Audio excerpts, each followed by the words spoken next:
So then if you have a certain belief about yourself, in terms of your limitations, in terms of your strengths, your talents, so on and so forth, those things, they will dictate how you execute on the things that you have tasked yourself to do.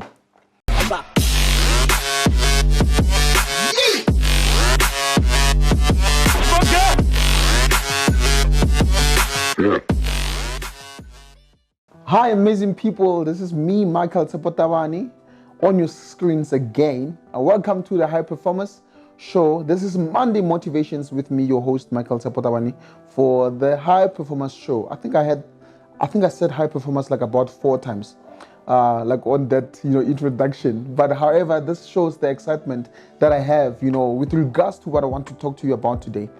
What I'd like to talk to you about today, remember I said that we're going to do a series of pillars of self-identity.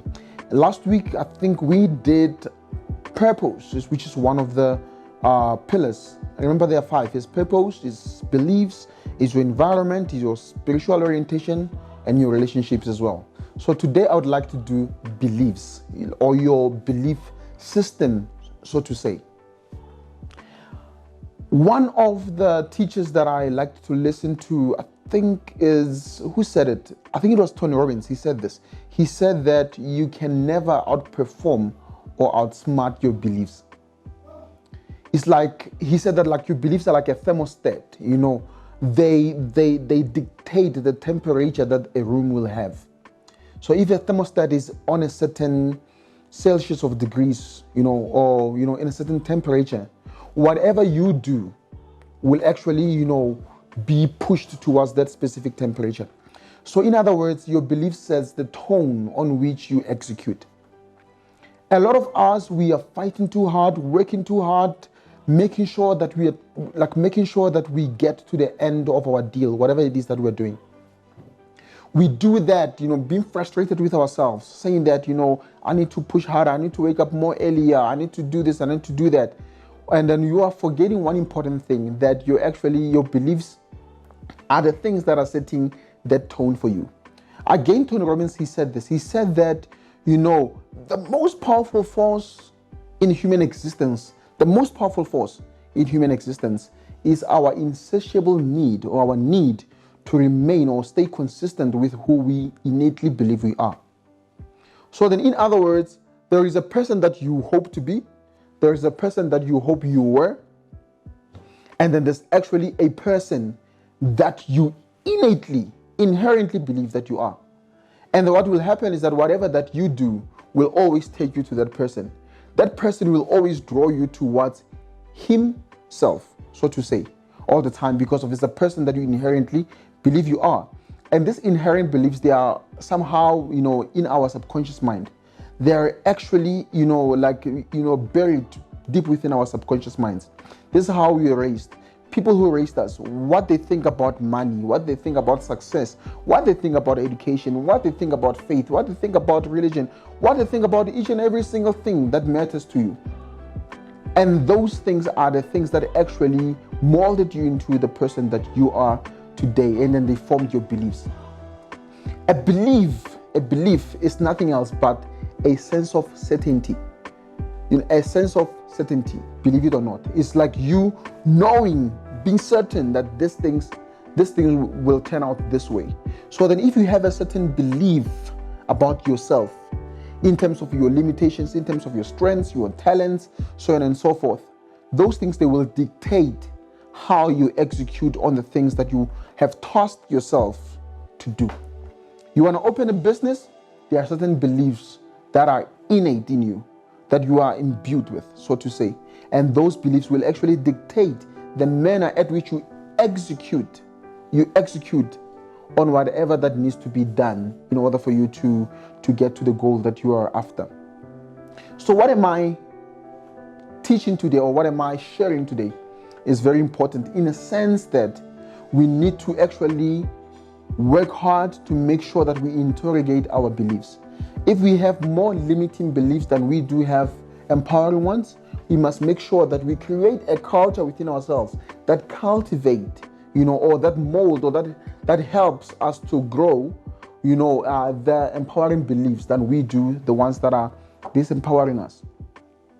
And the question is, how would you start to do that? How would you start to believe more in yourself? How would you start to actually, unlearn certain things that you've learned, like whatever you are young and whatever the case might be? How do you do that? The first place to start is realizing that certain beliefs are no longer saving you. They are no longer working for you. If something is not working for you, then why keep it?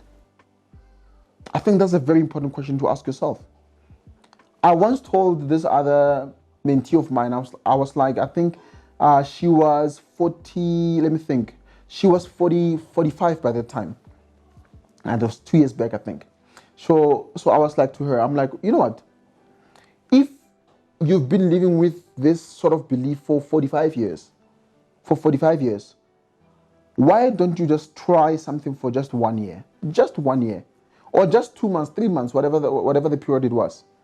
Just try it for 3 months, because of you've tried something for 45 years and then you are so sure that it's not working. Then why not try just 3 months of doing something slightly different?